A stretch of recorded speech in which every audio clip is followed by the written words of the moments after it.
Welcome back to SAHM TV, and in this episode I want to share with you guys the book of the week, but it is a book that I actually read thoroughly. I will never put a book on here that I have not read, and this is just my personal opinion on the books, but I always share with you guys why, as a stay-at-home mom, I read it. Obviously, I'm not just a stay-at-home mom, I'm a human being with multiple things about me, but I will always tell you guys how it impacted my life as a stay-at-home mom so that it pertains to you guys. So the book of the week, as in the book that I completed, is Elon Musk, Tesla, SpaceX, and the Quest for a Fantastic Future by Ashlee, Vance.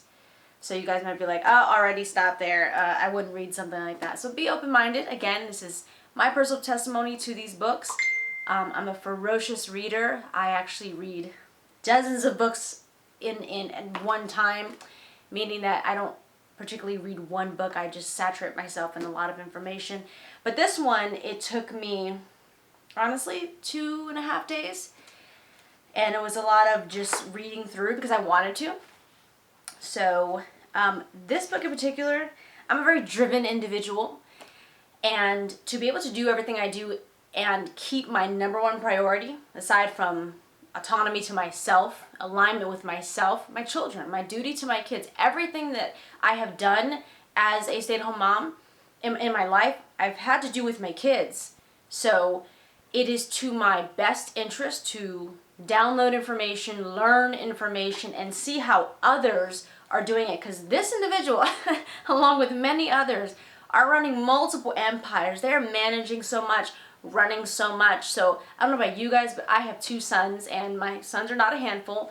They're amazing, amazing kids, but they are children. They are high-spirited, high-energy children with their own minds and their own opinions and their own ways, and I love them. So point being is this is not everything that mom wants to do, even though me and my sons have a great relationship. Point being that I learn from individuals who who show me how to do it all. You know, a lot of moms want to know. Even movies were written on it. Oh, how does she do it all? Well, A, if you want to, you can. B, you're not really doing it all, even if you are a single mom, or the only parent, maybe your spouse passed away or whatnot. We're not doing it all. So it's kind of a myth. But anyways, I totally get it because I'm a divorced stay-at-home mom. So when my kids are with me, it's just me and them. There's literally nobody else doing anything. But with technology, with my kids being a little older, you know, systems in place and habits in place really, really help me out with that. So I have this book, and that's why I read. One of the reasons why I read from individuals like this is a well-written book. I'm a writer, so I appreciate a well-written book, and the author did an amazing, amazing job. Let's see. Also, I read from individuals like this because they let me know what's possible. They let me know, even though I'm not trying to go to space, but it just lets me know 2 things. So I'll leave you with these 2 points, gonna kind of just hit me, is it lets me know what's possible. So anything I want in my life as a stay-at-home mom, I know I can have it. I don't care if it doesn't exist. The Sea of Sam movement didn't exist, and when I found out in 2012 the craziness that was happening within the stay-at-home mom community, and I suffered for 2 years, boom, like I brought to us what didn't exist, hence this YouTube channel. So by continuously reading information from individuals like this, it always just lets me know that I can have whatever I dream of. I can have whatever I want with no limits. And I like individuals who are defying limits time and time again. And the last point I will leave you with is children. This is a man who was once a child who, first of all, his mother's gorgeous. She's a model, so beautiful. But we forget that we're raising individuals who will grow up to be women and men, you know, young adults. And it gives me another perspective into how a man thinks, for one, because I am raising sons, but that's super side point. It's like, it helps me be a better parent. It helps me understand that it's not just what I want for my kids. It's who they are. Well, what's inside of them that they are just yearning to have come out. So it does help me understand just human beings in general, but how to be a better parent to my sons and whatever their character evolves to.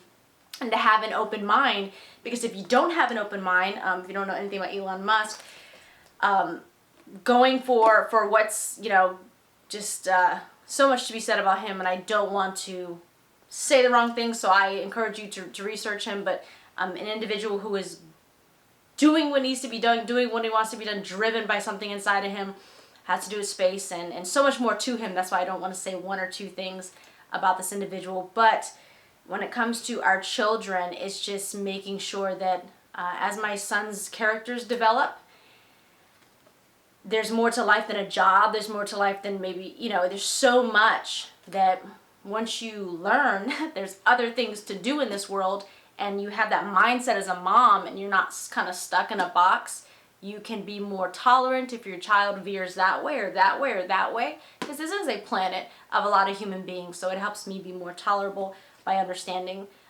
human beings a bit more. And my children could very well be the next Elon, or be, somebody who nobody knows.